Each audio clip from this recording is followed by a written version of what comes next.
so thy will be done. I will lay down 3 principles as far as I know when it comes to the Lord Jesus Christ. Kagayon siya, thy will be done. Number 1, it means live a life surrendered to God's will. Are we surrendered? Even if we have been pastoring for a longest time, there are things that we need to repent before God.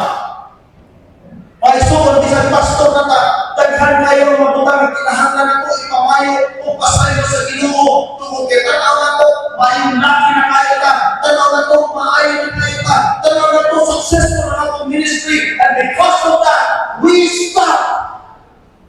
Because of that, we will not proud. Because of that, we would say to the Lord, Lord, take away this cup, Lord. I'm okay here. Many pastors that I know, naghihimo nila ang ministry na pagkinabuhi. Ministry is not our living. Ministry is our life, and we have to give it all for the Lord.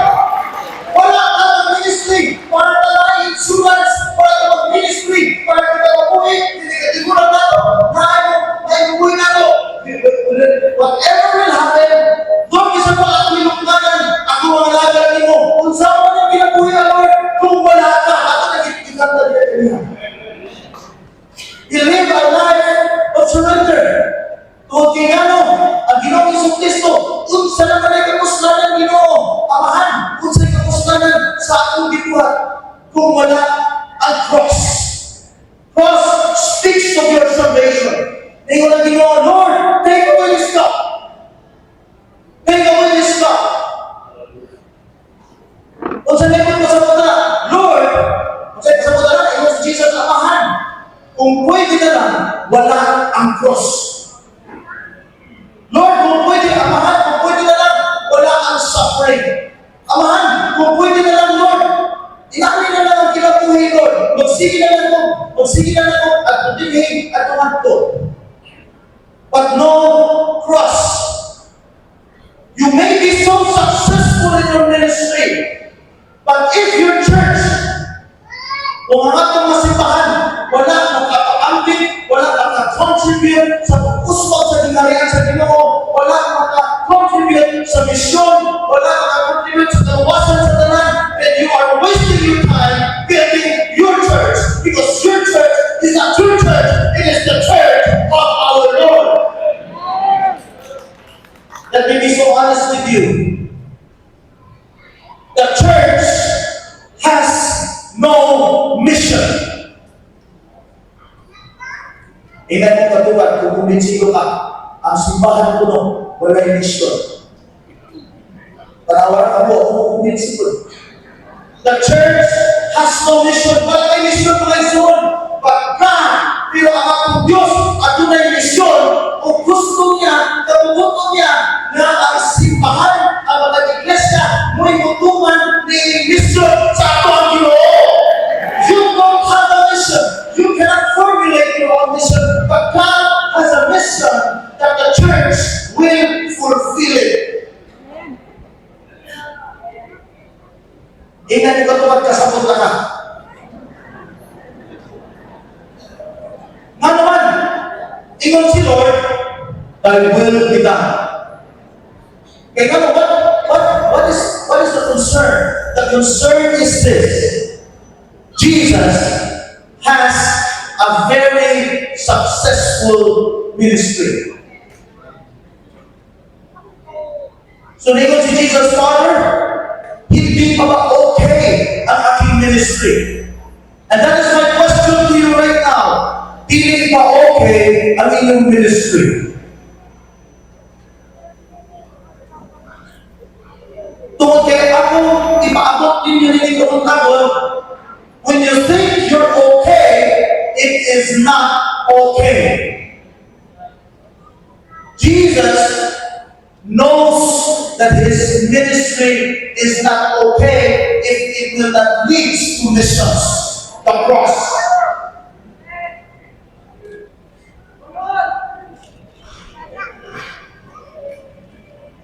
Lord, dili ba successful ang akong feeding program? Imagine, Father, my feeding program was so successful that I fed 5,000 with 2 fishes and 5 loaves. Was it that successful? You may have a lot of initiatives in church, but if it will not lead to missions, it is nothing. Si Jesus, sabi niya, Lord, take away this cup.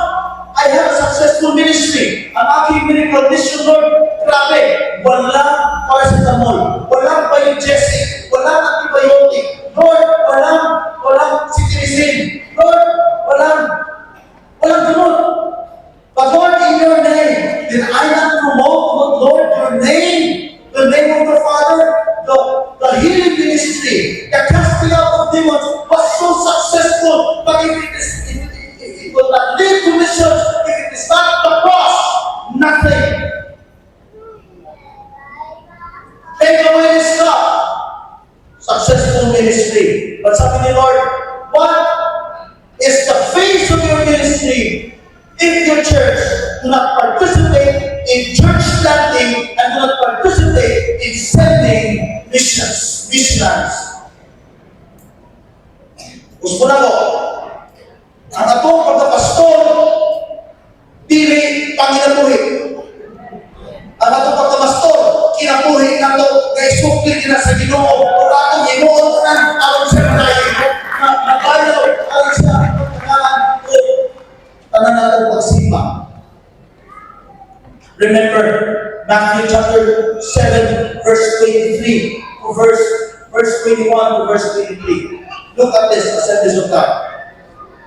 Ang ingon din sa Matthew chapter 7, chapter 7, verse 21 to verse 23. Not everyone who says to me, Lord, Lord, will enter the kingdom of heaven, but only the one who does the will of my Father who is in heaven. Sabihin nyo, tingnan yung katupad, the will of the Father. Or the will of the Father, no? And maybe you'll say to me on that day, naglason po sila. Naingon po sila, Lord, take away this cup from me. Ano? Gets niyo? Am I making sense? Maybe will say to me on that day, Lord, Lord, did we not prophesy in your name? Nabaptize po sila sa Holy Spirit, and in your name, drive out demons. Successful or not? Very successful. And in your name, perform many miracles. Hallelujah! Successful or not? Very successful ministry. But look at the next verses. Then I will tell them plainly, si Lord, di ka magpalikuli ko. I will tell them plainly, I never knew you. Pagkumakailan ninyo. Palayo ka muna ko away from me. You evil doers. Taghan mga hiling spirit hindi karon. Taghan na natugal ito ang pagigilin ng demonyo. Pero kung dili na patungkol, dili na tituod sa misyon, the Lord would say, you evil doers. What are your motives? Not only pride, what are your motives? Sila ang sikat. Sabi ni Lord, you evil doers. Ang sote sa Ginoo, kung kailan ninyo, that all the kingdom of God, we will lose the prize. We will lose that close relationship with the Lord. Because the moment that you would stop, you will shrink.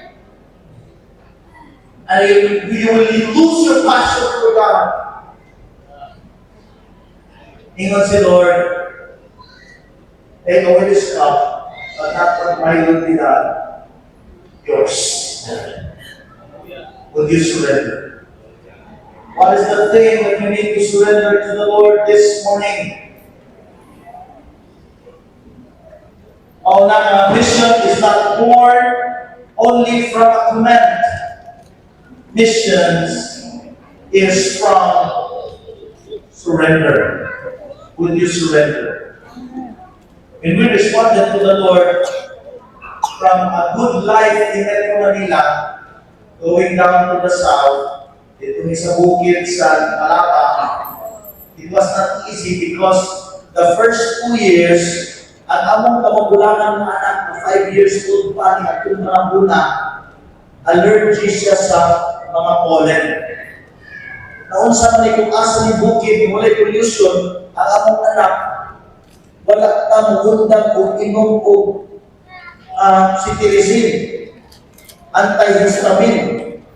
5 years old, hangtod, gani abot sa 10 years old, tungod kay katol ang tibok niyang lawas, sige siya pagkamot, ang tibok niyang lawas na puno na sa mukha. Unya, gananak-nanak na, mura siya tibok na, kaganan, walay kaatiman. Wala ni kimanuon sa kuwaton, the Lord, if this is what it takes to say yes to you, Lord, then we're willing, Lord, to surrender our firstborn. Ikaw na sa muskwila, kung dili siya mag-sweater, kung dili siya mag-sulis. Ang aking kabumalangan noon, 16 years old na siya. Kung magbukas na siya, makita niyo mo, kayo ka ng mga buwan. And it's not good to see because for me, as I'm looking at my firstborn, it is a mark of Jesus. Lord, muli ang napalak sa mga anak, Lord, tumutin kami, ang punta kung sa klase ng desisyon ang bilis-bilis ko maraming ang tinabuhin. Kulay sulti sa itong mga ugangan, kulay sulti sa itong mga ginikaran. Mamayo yung game, pagbubo yung kayo sa lang. And when my wife saw the result of my son, na siya bone marrow failure, and we are counting years. Kasi baka di na siya magtatagal hanggang 7 years old. So, habang 5 years old pa, 5 years old na, because that time, kaya kami sa Lanaw, ang among anak, ang anak, he was just 6 months old. And then 3 years old, sige kasakit. Kapag it was a bone marrow failure, ang doctor na nilingon, let us pray that he will reach 7 years old. Praise the Lord. Ang anak, ang may kalong anak, he is now 11 years old.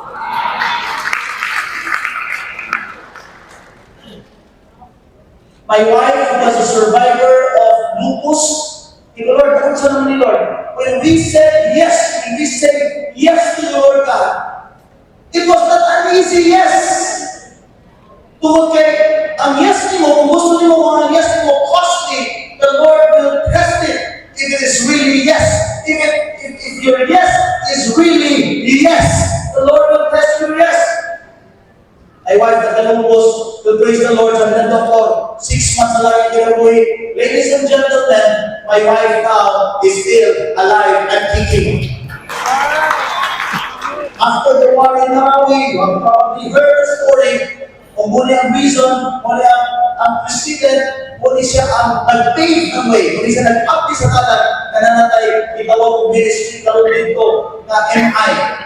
If you have not heard MI, send your best, mga pastors, so that we can saturate the place. I will tell you later na naman.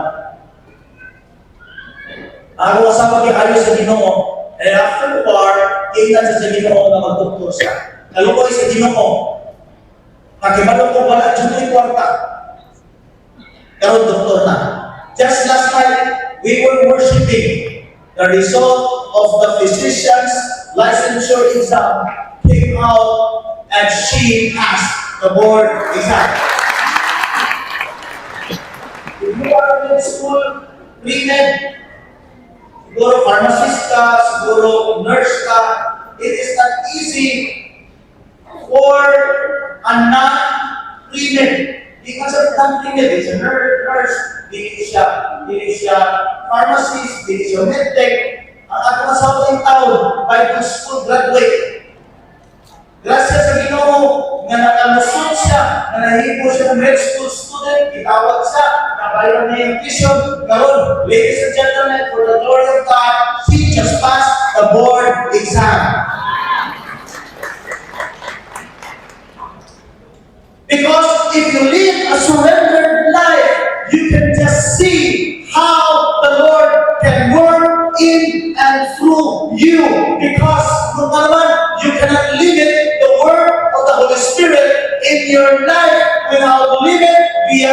imagination. The Lord will use you. The Lord will use your church for His kingdom and for His glory. Nothing can stop us to